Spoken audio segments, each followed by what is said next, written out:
यांच्याबद्दल मी त्यांचे आभार मानतो. खर तर कालपासून विरोधी पक्षाचे लोक हे माननीय एकनाथ शिंदेची बद्दल ते नाराज आहे, ते महायुतीवर नाराज आहे. अशा पद्धतीच्या वेगवेगळ्या पद्धतीने वावड्या उपत होते. एकनाथ शिंदे सारख्या अत्यंत कर्तबगार व्यक्तीबद्दल त्यांच्या व्यक्तिमत्वावर विरोधी पक्षाच्या महाविकास आघाडीच्या नेत्यांनी प्रश्नचिन्ह उपस्थित करण्याचे प्रयत्न केले. पण आज माननीय मुख्यमंत्री एकनाथ शिंदेजींनी महायुतीचे नेते म्हणून अत्यंत स्पष्टपणे या महाराष्ट्राच्या देशातल्या जनतेला आणि महाराष्ट्रातील सर्व जनतेला त्यांनी प्रेसच्या माध्यमातून आपली भूमिका व्यक्त केली. माननीय पंतप्रधान नरेंद्र मोदीजी, आमचे गृहमंत्री अमित शहाजी आणि आमचे केंद्रीय नेतृत्व जो काही निर्णय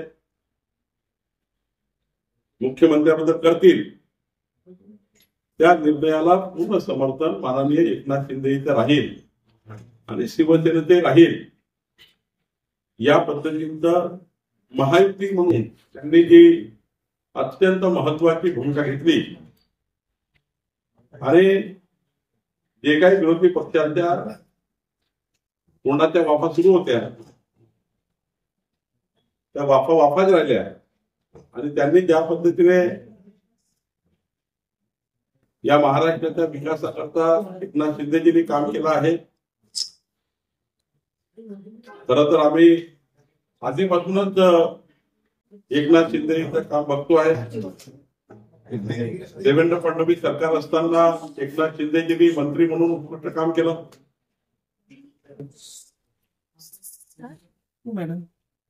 आपल्या समृद्धी महामार्गाला देवेंद्रजींच्या सोबत खांद्याला खांदा लावून एवढा मोठा महामार्ग पूर्ण केला. उद्धव ठाकरे यांनी भारतीय जनता पार्टीला धोका दिला. हे एकनाथ शिंदेजीला न पटल्यामुळं हिंदुत्वाची भूमिका घेऊन हिंदू हृदय सम्राट बाळासाहेब ठाकरे यांच्या विचाराला पुढे नेऊन पुन्हा या महाराष्ट्रामध्ये शिवसेनेचं सरकार आणण्याकरता मोठी भूमिका घेतली. महाराष्ट्राचे लोकप्रिय मुख्यमंत्री म्हणून 2.5 वर्षामध्ये एकनाथ शिंदेजींनी या महाराष्ट्राला विकसित राज्य करण्याकरता मोदींच्या नेतृत्वामध्ये काम सुरू केलं.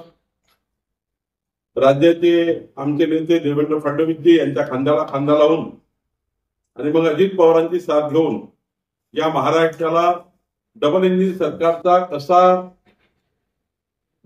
सरकारच्या माध्यमातून या महाराष्ट्राला पुढे नेण्याकरता काम केलं. खरं तर एकनाथ शिंदेजी सारखा एक कणखर मुख्यमंत्री महाराष्ट्राला या ठिकाणी त्यांच्या कामातनं त्यांनी पुढे नेण्याचा प्रयत्न केला.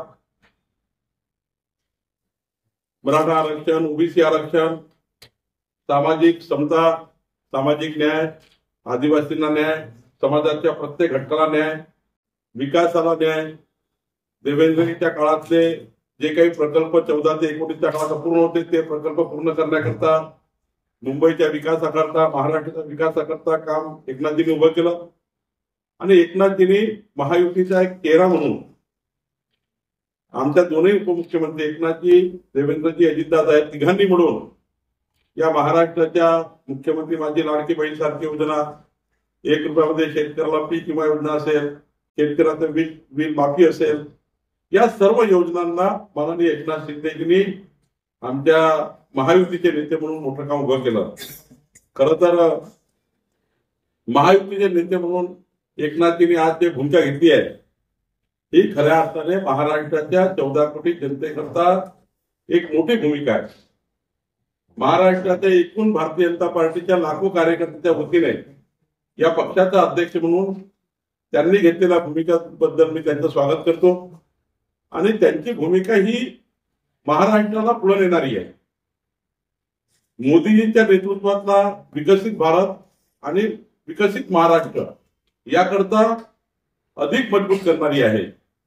आणि म्हणून खऱ्या अर्थाने माननीय एकनाथजी आणि देवेंद्रजी अजितदादा यांनी ज्या पद्धतीने या महाराष्ट्राचा अभूतपूर्व विजय प्राप्त केला आहे, या अभूतपूर्व विजयामध्ये लोकसभेच्या वेळेसही आणि आता विधानसभेच्या वेळेसही तिन्ही नेत्यांनी ज्या पद्धतीने या महाराष्ट्राला आणि आमच्या इतर पक्षांनी सुद्धा एकत्र येऊन या महाराष्ट्राला जो मॅन्डेट मिळाला आहे, न भूतो भविष्यात होऊ शकेल, कधी जीवनामध्ये कधी आतापर्यंतच्या